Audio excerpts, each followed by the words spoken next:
Good morning all of you.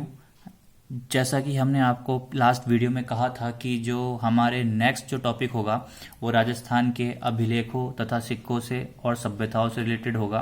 तो आज का जो है हम इस वीडियो में राजस्थान के अभिलेख और सिक्कों को पढ़ेंगे। तो अपन स्टार्ट करते हैं। अगर आपको ये वीडियो पसंद आता है तो चैनल को सब्सक्राइब कीजिएगा, वीडियो को लाइक और शेयर जरूर कीजिएगा। तो अपन स्टार्ट करते हैं। क्वेश्चन नंबर 1 देखिए, सारे क्वेश्चन कहीं ना कहीं आए हुए हैं कि राजस्थान में फारसी भाषा का सबसे प्राचीन अभिलेख किस जिले में है। ये पटवारी 2011 में आया हुआ है कि फारसी भाषा का सबसे प्राचीन अभिलेख किस जिले में है। तो फारसी भाषा का सबसे प्राचीन अभिलेख अजमेर जिले में है। नेक्स्ट है प्रश्न संख्या 2, बड़वा ग्राम जो कि कोटा में स्थित है से कितने मौखरी यूप अभिलेख प्राप्त हुए हैं।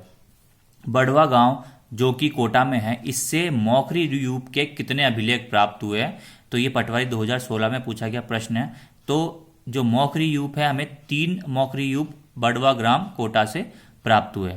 नेक्स्ट है प्रश्न संख्या 3 कि झारशाही सिक्का कौन सी रियासत में प्रचलित था। देखिए बहुत ही इंपॉर्टेंट क्वेश्चन है, ये 2 एग्जामों में आ चुका है कि एक तो 3rd ग्रेड शिक्षक भर्ती 2007 में आया था और राजस्थान पुलिस 2005 में भी ये प्रश्न आया हुआ है।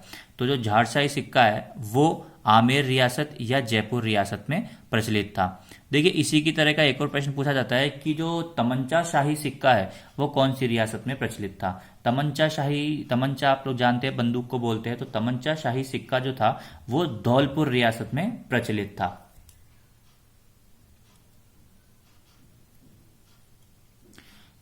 नेक्स्ट प्रश्न संख्या 4 बोल रहा है कि अंग्रेजों के समय राजस्थान को किस नाम से जाना जाता था। तो अंग्रेजों के समय राजस्थान को राजपूताना नाम से जाना जाता था।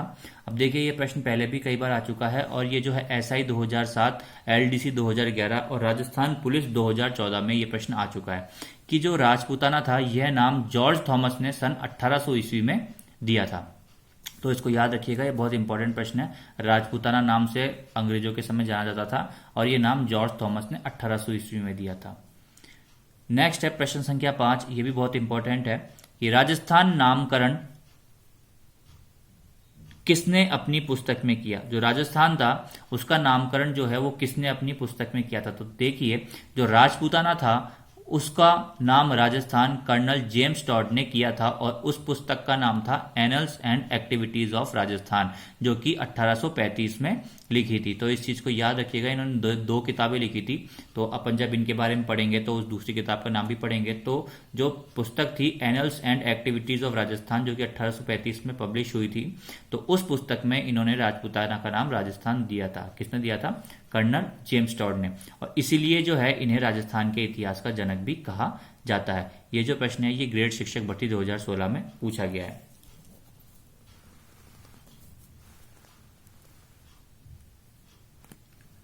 नेक्स्ट प्रश्न संख्या 6, बसंतगढ़ शिलालेख में राजस्थान को क्या नाम दिया। जो बसंतगढ़ शिलालेख था, ठीक है, जो राजस्थान में मिला है, इसमें राजस्थान का क्या नाम था। तो देखिए राजस्थान का नाम जो बसंतगढ़ शिलालेख है उसके अनुसार बात किए तो राजस्थान का नाम था राजस्थानिमादित्य। ठीक है, जैसे आपके पास विक्रमादित्य होता है वैसे ही राजस्थानियादित्य जो था उसका नाम था राजस्थानियादित्य। ठीक है, और जो ये प्रश्न था ये 3rd ग्रेड शिक्षक भर्ती 2013 में पूछा गया था। अब ये भी पूछा जाता है कि जो बसंतगढ़ शिलालेख है ये कहां से प्राप्त हुआ। तो जो बसंतगढ़ शिलालेख है यह सिरोही जिले से प्राप्त हुआ था। नेक्स्ट प्रश्न संख्या 7 कि वह कौन सा अभिलेख है जो प्राचीन राजस्थान में भागवत संप्रदाय के प्रभाव की पुष्टि करता है।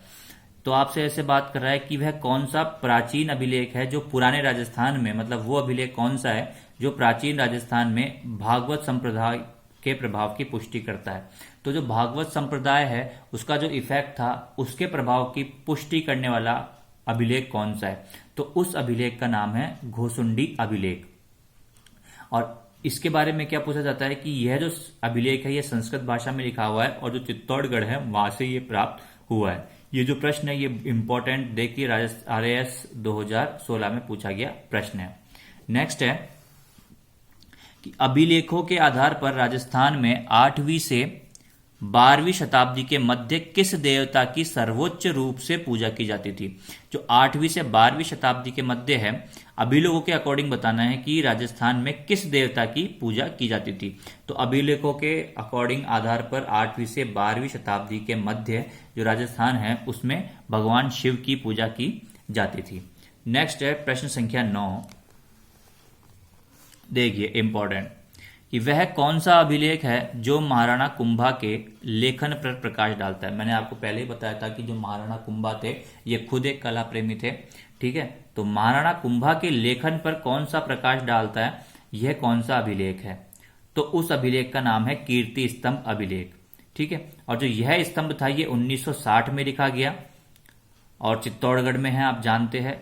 कुछ इतिहासकार मानते हैं कि यह कान्हड़ देव ने लिखा था तथा कुछ मानते हैं कि यह महेश भट्ट ने लिखा था। तो अब ऑप्शन में जो हो, महेश भट्ट ये फिल्मों वाला नहीं है, ठीक है। ऑप्शन में जो हो आपको उसके अकॉर्डिंग आंसर देना है। अगर कान्हड़ देव ऑप्शन में है तो आपको कान्हड़ देव पर टिक करना है, और अगर महेश भट्ट ऑप्शन में है तो आपको महेश भट्ट टिक करना है। अब चक्कर ये पड़ता है कि सर दोनों ऑप्शन में आ जाए तो उस समय आपको महेश भट्ट टिक करना है, ठीक है, क्योंकि ये आधुनिक है। नेक्स्ट है प्रश्न संख्या 10। कौन सा स्रोत चाहमान यानी चौहान काल के इतिहास की जानकारी देते हैं? तो वह कौन से स्रोत है, सोर्स है जो हमें चौहान यानी चाहमान, कुछ भी बोल सकता है, चौहान काल या चहमान काल के इतिहास की जानकारी देता है? तो देखिए जो पृथ्वीराज विजय नामक पुस्तक है, पृथ्वीराज रासो नामक पुस्तक है, ये दोनों तो हमें चौहान काल के बारे में बताते ही ये, ठीक है। जो पृथ्वीराज रासो पुस्तक है ये पृथ्वीराज चौहान की जीवनी है, और ये किसने लिखी थी? ये पुस्तक चंद्र बरदाई ने लिखी थी, ठीक है। और जो बिजोलिया शिलालेख है ये भी हमें चौहान वंश का इतिहास बताता है। नेक्स्ट है प्रश्न संख्या 11। प्रश्न नहीं है, ये एक कुछ बातें हैं, जैसे जो चीरवा शिलालेख है इसके बारे में कुछ 3 बातें हम आपको बताते हैं इसमें, कि जो चीरवा शिलालेख है यह 1273 ईस्वी में संस्कृत भाषा में लिखा गया, ठीक है। तो कौन सी ईस्वी में लिखा गया? 1273 में लिखा गया, और किस भाषा में है? ये संस्कृत भाषा में है। नेक्स्ट सेकंड इसका पॉइंट, जो रक्त प्रभसूरी है इसके प्रशस्तिकार थे, ठीक है। जो रक्त प्रभसूरी थे वो इसके प्रशस्तिकार थे। नेक्स्ट थर्ड, इसके शिल्पी मतलब इसको आकार देने वाले जो थे वो थे दिलहन, ठीक है। इसको आकार देने वाले थे दिलहन। इसमें आधा लय है, दे आधा लय है और ण, ठीक है। तो चीरवा शिलालेख के बारे में 3 बातें आपसे इस प्रकार प्रश्न पूछ सकता है कि इसमें से कौन सी बात चीरवा शिलालेख के लिए सही नहीं है, ठीक है। तो अगर आपको ये बोले कि ये 1273 में बना, ये संस्कृत भाषा में बना, बिल्कुल ये दोनों सही है। रक्त प्रभसूरी इसके प्रशस्तिकार थे, ये भी सही है। इसके शिल्पी देलहन थे, ये भी सही है। तो चौथा ऑप्शन होगा जो कुछ और बोलेगा वो इसका आंसर गलत, वो इसका आंसर सही करेगा, ठीक है। तो ये प्रश्न जो है पटवारी 2016 में पूछा गया था इसके लिए, ठीक है। चीरवा शिलालेख के बारे में कौन सा कथन असत्य है। नेक्स्ट है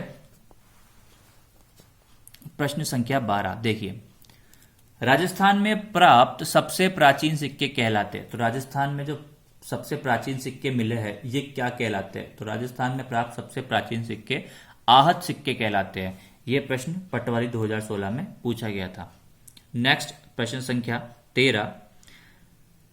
सबसे प्राचीन अभिलेख कौन सा है? जो सबसे प्राचीन अभिलेख है वो कौन सा है सबसे पहले मिला हुआ? तो वो जो प्राचीन अभिलेख है ये बिजोलिया शिलालेख है या अभिलेख है, जो हमें 1070 ईस्वी में लिखा गया था। और ये जो प्रश्न है ये कॉलेज व्याख्याता 2016 में पूछा गया है, और इस अभिलेख के ऊपर चौहान वंश या चौहान काल की बारे में हमें बताया गया है। नेक्स्ट प्रश्न संख्या 14। देखिए, कुछ सिक्कों की बात हो रही है प्रश्न संख्या 14 में। प्रश्न नहीं है, मतलब ये एक तरह का। तो इसमें क्या बोला गया है कि मेवाड़ में जो सिक्के चलते थे, तो देखिए मेवाड़ में कौन कौन सिक्के चलते थे। तो ढींगला सिक्के ये भी मेवाड़ में चलते थे। एलची सिक्के ये भी मेवाड़ में चलते थे।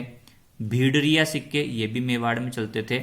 और डब्बूशाही सिक्के ये भी मेवाड़ में चलते थे, ठीक है। और जो चौहान काल था, चहमान काल था, यहाँ पे कौन से सिक्के चलते थे चौहान वंश में? मतलब ये जो 4 सिक्के हैं तो मेवाड़ के सिक्के हैं। फिर अजमेर चौहानों की बात करें तो जो विंशोपक सिक्के थे ये चौहान वंश के समय में चलते थे। और जो मारवाड़ के सिक्के थे ये विजयशाही सिक्के थे। ठीक है, तो JEN 2016 में प्रश्न पूछा गया था कि इनमें से कौन सा सिक्का मेवाड़ का सिक्का नहीं है। तो आपके ऑप्शन दे रखे थे ढींगला सिक्का, एलची सिक्का, भीडरिया सिक्का और विजयशाही सिक्का। ठीक है, तो इसमें से आपको विजयशाही सिक्का टिक करना था, क्योंकि ढींगला सिक्का, एलची और भीडरिया ये तीनों सिक्के मेवाड़ के थे, जबकि विजयशाही था वो मेवाड़ का सिक्का नहीं था। तो आपको ये टिक करना था। ये कहाँ का सिक्का था? मारवाड़ का सिक्का था। और मेवाड़ का एक और सिक्का है डब्बूशाही सिक्का, और चहवान वंश का था विंशोपक सिक्का। ठीक है, और जो तमंचा शाही सिक्का था वो कहाँ का था? धौलपुर का था, अभी आपको बताया। नेक्स्ट है प्रश्न संख्या 15। इक्तीसंदा रुपया राजस्थान की कौन सी टकसाल में बनता था? जो इक्तीसंदा रुपया था, ठीक है, ये भी सिक्के है, ये आपको याद करने पड़ेंगे, ये कोई समझाने की चीज नहीं है। इसलिए ऐसा बोला जाता है कि जो राजस्थान का इतिहास है वो हर किसी स्टेट के इतिहास से सबसे बड़ा है, क्योंकि यहाँ पे इतने तो राजा महाराजा थे, अलग अलग टाइप के तो राजा थे, जैसे राजा जैसलमेर में अलग, ठीक है, जोधपुर में अलग, मारवाड़ में, मेवाड़ में अलग, जयपुर में अलग, अपने सवाई माधोपुर में अलग, अजमेर में अलग। ठीक है, ये सारे जिलोर, जालोर, सिरोही, बीकानेर, ये सब अलग अलग राजाओं का राज था यहाँ पे। तो इस वजह से यहाँ की सभ्यता भी है वो बहुत ज्यादा है, सिक्के भी ज्यादा है। अलग अलग रियासतें बनेगी तो सिक्के भी ज्यादा होंगे। ठीक है, सिक्के भी ज्यादा होंगे तो महल भी ज्यादा होंगे, महल ज्यादा होंगे तो उनके बारे में पढ़ना भी ज्यादा होगा। ठीक है, तो जो इक्तीसंदा रुपया था ये कुचामन सिटी नागौर में की टकसाल में बनता था, और ये जो प्रश्न है पटवारी मेंस 2016 में पूछा गया है। नेक्स्ट प्रश्न संख्या 16, बहुत ही इंपॉर्टेंट प्रश्न है। कि राजपूताना की यानी राजस्थान की किस रियासत के सिक्के पर एक ओर साम्राज्ञी विक्टोरिया का चेहरा और दूसरी ओर महाराज का नाम लिखा होता था? जो सिक्का है उसके एक तरफ तो विक्टोरिया रानी और दूसरी तरफ महाराज का नाम, तो ये कौन सी रियासत में होता था? तो जो बीकानेर रियासत थी, यहाँ के जो सिक्के थे उसमें एक तरफ तो रानी विक्टोरिया जो इंग्लैंड की रानी थी और दूसरी तरफ महाराज का नाम लिखा होता था। यह प्रश्न RAS 2013 में पूछा गया।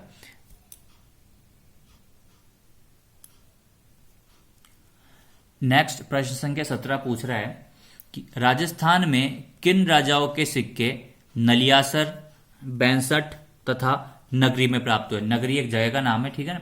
तो किन राजाओं के सिक्के जो थे वो नलियासर से भी प्राप्त हुए, बैंसठ से भी प्राप्त हुए और नगरी से भी प्राप्त हुए?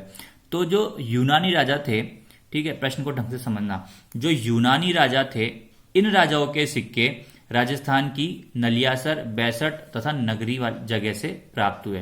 जो यूनानी राजा थे इनके सिक्के राजस्थान में प्राप्त हुए हैं। जो जगह थी कहाँ जहां से प्राप्त हुए वो है नलियासर, बैंसठ और नगरी। आज का हमारा लास्ट प्रश्न है, गुप्तकालीन स्वर्ण सिक्कों का सबसे बड़ा ढेर कहां से प्राप्त हुआ है? जो गुप्तकालीन स्वर्ण के सिक्के थे, सोने के सिक्के थे, वहां का सबसे बड़ा ढेर कहां से प्राप्त हुआ है? तो बयाना से प्राप्त हुआ है, जो कि भरतपुर में स्थित है। ठीक है, और यह प्रश्न फर्स्ट ग्रेड शिक्षक भर्ती 2016 में पूछा गया था। तो जो गुप्तकालीन सोने के सिक्के थे वहां का सबसे बड़ा ढेर बयाना, भरतपुर से प्राप्त हुआ है। तो ये थी हमारी आज की वीडियो। जरा अपन थोड़ा रिवीजन कर लेते हैं इसके बारे में, सिक्कों के बारे में, कि देखिए जो सिक्के थे, जो झाड़शाही सिक्के थे वो तो थे आपके कहाँ के थे? जयपुर के थे, आमेर रियासत के थे। और जो तमंचाशाही सिक्के थे ये आपके धौलपुर के थे। एक अखेशाही सिक्के जो है अपन पहले मैं आपको पढ़ा चुका हूं, वैसे भी सबसे पहले वीडियो में था। जो अखेशाही सिक्के थे ये किस रियासत में थे? तो ये जैसलमेर की रियासत में थे। ठीक है, तो इसको और याद कर लीजिएगा, जो अखेशाही सिक्के थे ये जैसलमेर रियासत में थे। ठीक है, ये आपको मैं पहले वीडियो में करा चुका था, इसलिए मैंने इस प्रश्न को नहीं लिया, फिर भी मैंने सोचा कि चलो करा देते हैं। तो ये था हमारा आज का वीडियो था। नेक्स्ट अपन राजस्थान की सभ्यताएं, देखिए मैंने कर लिया है, पर अपन इसको एक साथ नहीं पढ़ सकते, वरना जो है आपको समझ में भी नहीं आएगा और आपके याद भी नहीं होगी, क्योंकि सभ्यताएं सिक्के आप कंफ्यूज हो जाओगे अभिलेख वगैरह में। तो मैं तो यही कहूंगा कि आप पहले इन सिक्कों को पढ़े, बाकी कल जो है हम राजस्थान की सभ्यताएं, ठीक है, सारी सभ्यताएं पढ़ लेंगे, जितनी भी सभ्यता है। तो आज के लिए थैंक यू। और वीडियो अगर आपको पसंद आया है तो इसको लाइक कर दीजिएगा, शेयर कर दीजिएगा और चैनल को सब्सक्राइब कर दीजिएगा। Thank you class.